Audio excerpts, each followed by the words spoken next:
So I thought I'd give you a quick recap on 2018, the Indy boat travel show that we did. It was an okay show. It wasn't what I thought we were going to do, based upon what everybody thought we would do, based upon this fact that it's a travel show and that we would do pretty well. We really didn't do all that well, and primarily because the weekday traffic is terrible. The highest weekday traffic that we got was about 1,300 people or so for a weekday, and the highest weekend traffic was this last Saturday. We had 4,800 people walk by our booth. That's terrible. Our sales wasn't bad considering that. We sold like 13 the first Saturday and 11 the last Saturday, so that's not bad.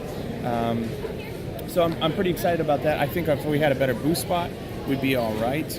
But the weekday traffic, I mean, on Tuesday, we had 800 people all day from noon until,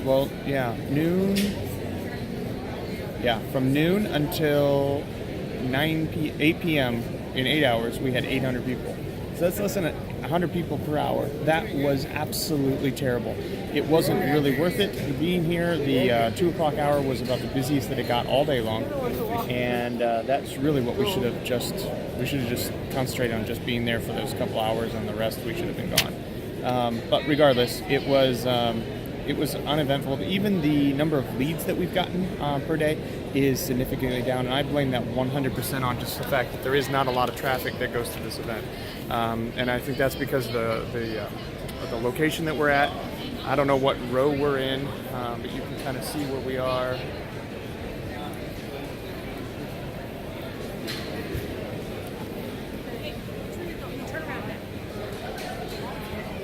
You can see if you look down this aisleway here, it's right at 120 or so, and there is quite a few people right now. But I mean, we go 10 minutes with no one in the aisle. In this event, you can see that the main entry doors are right here for the travel section. This aisleway, when people first walk into this doorway, they seem to come in and go down this aisle. You can see that this aisle here is significantly better. But what I've also noticed is this aisle, they come in this door and they go down that way into Tackletown. When they leave Tackletown, they come out that big door down there and they turn right. I think basically thinking that they're going through things. The show, Sportsman's Area Arena is here. You can kind of see that they end up just coming right down here. People come down this way, then they exit and leave down this direction and out the door. So there is not as much traffic flow in our aisles. Same with going forward and down into the other areas, even further down. So that's kind of disappointing. You can kind of see as we get down this way, it gets less and less people. But regardless, it's not as busy down this direction as what it is down, the first 2 aisles. So if we come back, we need to either be in that building or in Tackletown. Taking a look at the maps, I have outlined a couple different places in Tackletown. It makes sense to be first choice in booth number like 213, if at all possible. That way we catch the people that are going out that big door and they really run right into us, or same vice versa in this room.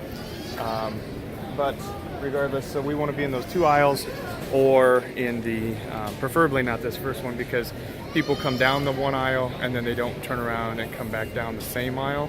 So it really would not help us to be in this next aisle over it, help us to be in the aisle back over that way.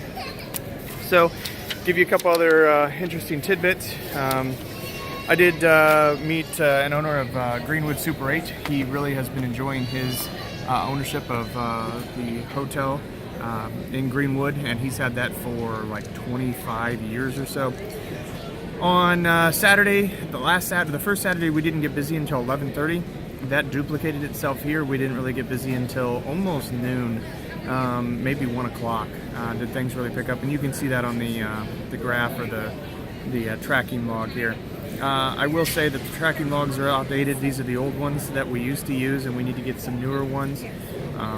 Let's see, the string thing, I did order one of those, and we're going to get one of those because it seemed like it was a attention grabber. They don't have it running right now, but we're going to try that at some of our shows and see if that kind of catches some people's attention. I don't know how we'll do it yet. Maybe mount it behind the TV, something like that, so kind of attract attention. But everyone notices Syracuse, Indiana on the sign. We did add that to the front of the booth. You can see that right down here. We added Syracuse, Indiana. So now what they do is they come up to us and say, Syracuse, where's Syracuse? Before it was, where are you? So that was quite an interesting thing. Let's see. Someone tried to call the hotel after the indie show and said that they weren't able to purchase the packages that we were selling. They literally just left our booth, and they thought that they would just call the hotel and get the packages, and they weren't able to. They came to this show, found us, and then they debated about whether or not to think about buying one, and they decided that they were just going to walk around for a little bit longer and think about it. They did not come back and buy one, which was very interesting. I did have a lot of people at this show come back and buy after I had pitched it.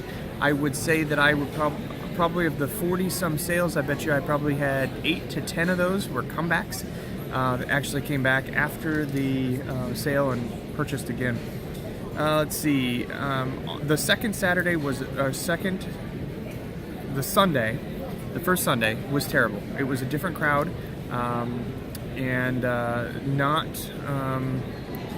not good buyers. They were just out looking for something to do, things like that. Let's see. Monday was mostly old people, old guys, just 2 old guys walking around.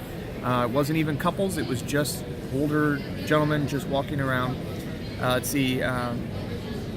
Embroidery machine might be something we might want to consider doing for the couples romance getaway towels. We could actually do those in the hotel, or we could actually just embroider all of our towels that say Brook Point Inn. That's a possibility too. I'd never thought about something like that. And let's see, the TV on the top of the table, it did help. We have the pictures here. We'll have to update those based upon what show we're doing. All of those are in the wiki. If you look at the Expo Booth Bus pictures, it is suggested that we might want to change out the video down here and have that as just pictures as well. If the computer dies, that's probably what we should probably suggest doing. And we're not sure if we should do this show again next year based upon if the Fort Wayne show and this show overlaps. So if they do, this show is probably not worth coming back. So that is, that's really it. That's all my updates that I have. We're going to load out of here at 5 o'clock tonight. It is easier to load in and out of this show than it is the indie show. They're much more helpful and easier access than it is to get in and out for the Indianapolis home show. I did see some familiar faces of people that I talked to at the Indianapolis home show. But I did not really see a lot of people from Syracuse. I saw people that used to live in Syracuse or used to live in North Webster, but not really here. I did work on some exciting things about bundling some packages together with the Muskie people in North Webster, and it kind of gave me some ideas about bundling some other packages that we should do for other things as well. So there is some updates, and that's all I'm going to say, I guess. It was pretty dead during the week, and really probably not the best use of my time, but I did get a lot of other work done that I probably wouldn't have gotten done at the office. So that's really not necessarily a bad thing that I was here either. So there are pros and cons to been working, midweek.